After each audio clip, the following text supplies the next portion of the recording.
अच्छा मैम, जो आपने बात करी है जेंडर की बात करी है, तो जेंडर और सेक्स के अंदर यदि हम देखा जाए तो नॉर्मल बहुत एक डिफरेंस हम क्रिएट नहीं कर पाते यदि नॉर्मल राइट। पर्सन से बात की जाए।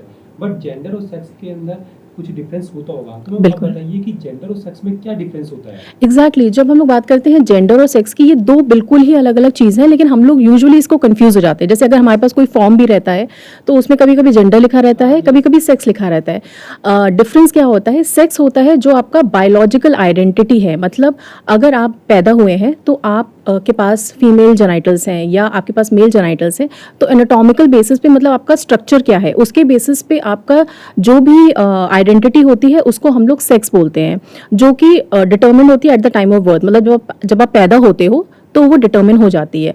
दूसरी बात होती है जेंडर। जेंडर यानी कि मेल, फीमेल या अदर जेंडर्स। इसका ये मतलब होता है आप खुद को किस तरह से आइडेंटिफाई करते हो। तो इसमें नॉर्मली तो हमारे लिए ऐसा होता है कि अगर मैं फीमेल हूँ तो मैं अपने आप को एज अ फीमेल ही आइडेंटिफाई करती हूँ, या अगर आप मेल हैं तो आप अपने आप को मेल की तरह ही आइडेंटिफाई करते हैं।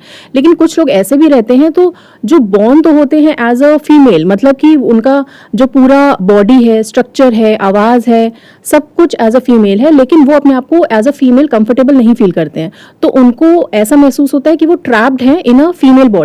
उनका जो भी रहन सहन है, उनका जो एक्सप्रेस करने का तरीका है, उनका जो कपड़े पहनने का तरीका है, उनके जो हेयर कट है, उनका जो बोलने का, ये सारी चीज़ें, उनकी जो कैरेक्टरिस्टिक्स हैं, उनको क्या खेल पसंद आता है, क्या नहीं पसंद आता है, तो ये दूसरे जेंडर का होता है। तो इस तरह से ये जो डिस्टिंक्शन है between gender and between sex, ये दो अलग अलग चीज़ें हैं। और ज़रूरी नहीं है अगर कोई इंसान अपने आप को जिसका सेक्स मेल है वो अपने आप को एज अ मेल ही आइडेंटिफाई करे, तो हो सकता है उसका जेंडर फीमेल हो।